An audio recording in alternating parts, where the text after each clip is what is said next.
Hey, what's up, everybody? It's just Charles Sebastian, and welcome you guys to another episode of the DREAMERSPRO show. We cover everything from sports, hot topics, classic debates, entertainment. We'll give you guys a fresh perspective on things and how we see them. So, as you guys know, a lot of high-profile firings have taken place at First Take. At ESPN with players like, people like Cam Newton, Ryan Clark, and a host of other people that I'm sure many of you are aware of. And there's been a whole bunch of speculation. Are they doing this to free up space to pay Pat McAfee above $60, $70, $80 million a year? Are they trying to fire them and get cheaper talent to come in? Blah, blah, blah, blah, blah, blah, blah. But while all of this is happening, there's one name I can't help but think about. And that name is Shannon Sharpe. For those of you who may not remember, when Shannon Sharpe first made his debut on ESPN First Take alongside Stephen A. Smith, they were bringing in record numbers, 800,000, 900,000 viewers a day watching them. He was a boon for the network, or especially that show. Him and Stephen A. Smith obviously had chemistry. He's very entertaining, very charismatic. He's funny, all of those. So Shannon works very well on TV, and I've been complimenting Shannon Sharpe for years. This ain't the first time I've done it, but there's certain things that I don't like. But anyway, we know that. And we know that Shannon Sharpe would still be working at ESPN today had it not been for his own off the field or off TV shenanigans and blunders, right? First, it was the audio with Michelle, that one. He somehow found a way to survive that one. But then the second one with the OnlyFans model, that was just it, right?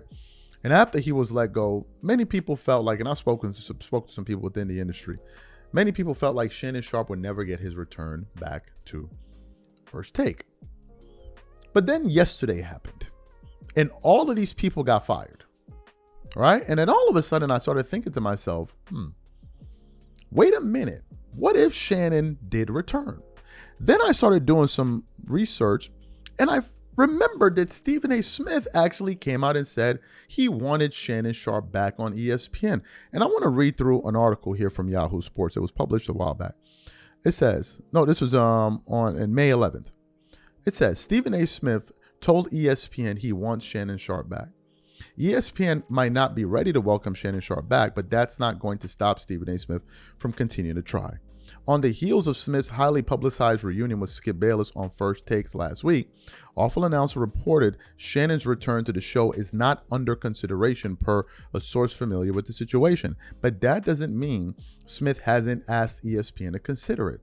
Smith recently joined former Memphis Grizzlies teammates Zach Randolph and Tony Allen on their Out the Mud podcast, where he was asked about Sharpe, and he didn't shy away from explaining it's not his fault Shannon Sharpe hasn't been welcomed back to First Take. Take a listen to Stephen A. Smith here, publicly pushing for Shannon Sharpe to return to First Take. Take a listen to this here. Speaking of that, bro, I was definitely a fan of the show when y'all had my boy Shannon. Yeah. Obviously, he doing his thing over there. Big things. He and I just had dinner. What was it Saturday night? Yeah. His podcast place. Friday night. Yeah. I wondered how was that? How heartbreaking was that? Losing a coworker like that. Well, y'all so close. Listen. Well, we gonna stay close. I will say this. What happened with Shannon was unfortunate, and that's his business to tell. He's gonna always have a friend in me. Mm-hmm. My friendship, my brotherhood with him ain't going nowhere. Same applies to the Ryan Clarks, the Marcus Spears, the Big Perks of the world. I rock with these cats. I love these brothers, and we gonna always be tight. When it comes to Shannon, I will say this to you.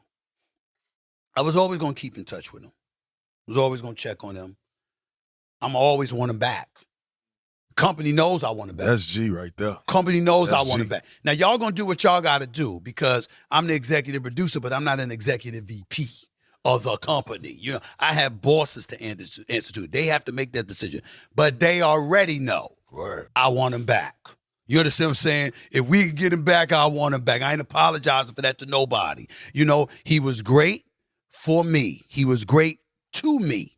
And I'm not going to forget that. He was great for the show as well. So you saw it there. I'm going to continue on with the article. It says, it's been more than a year since Shannon Sharpe was accused of sexual assault and ultimately stepped away from his ESPN's responsibilities. Sharpe has since settled on the $50 million lawsuit against him, but ESPN still decided against bringing the Pro Football Hall of Famer back to First Take, a decision Smith didn't appear to agree with.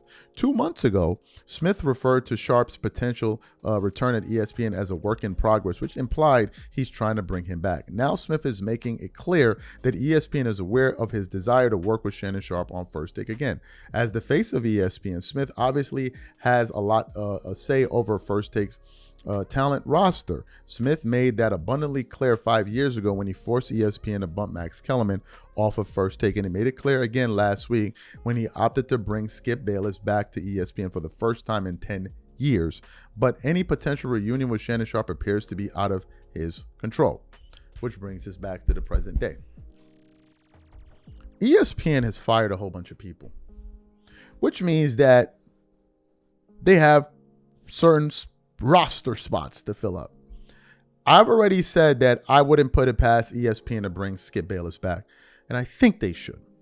Because think whatever you may of Skip Bayless, think, oh, he's done on YouTube or wherever it is, but on TV, the man shines. The man knows how to do television. You cannot take it away from him. Whether you like him or not is irrelevant. When he went back on First Take, they witnessed a 24% bump in viewership versus the weekly average of him there, and then a 44% bump on viewership to the episode that occurred at the same time last year. So it was a ratings bonanza. It was great television. And if you watched it, there was chemistry there. And you could say the same thing about Shannon Sharpe. Let me just be frank with you guys. A lot of the people that are on TV are very boring to watch. A lot of them. Sometimes I really sit back and ask myself, how do these people have all these jobs? I know it has to be through connections because some of them are boring as dirt. I'm giving you my perspective. I'm giving you the perspective of a viewer. A lot of that junk is boring to watch. It's just one person twerking it up after the other. And although Shannon Sharpe was a LeBron James twerker, at least he was entertaining about it. The rest of these guys they're just hard to watch. So it will come down ultimately to the network and how much tolerance they have for Shannon Sharpe. But look, I would at least look into it. Because from a rating standpoint, it's going to work. You know that already. It would just have to be whether or not if he, jives with the code of conduct of Disney or something like that. I don't know their internal policies. I don't know how that works. But I wouldn't put it past them because Shannon is available. So is Skip Bayless. They're all there. And I think it would make for great, great television. And they should seriously, and I mean this, they should seriously consider it and look into it. You guys let me know what you think about my thoughts here, and then we'll catch you guys on the next show. Peace.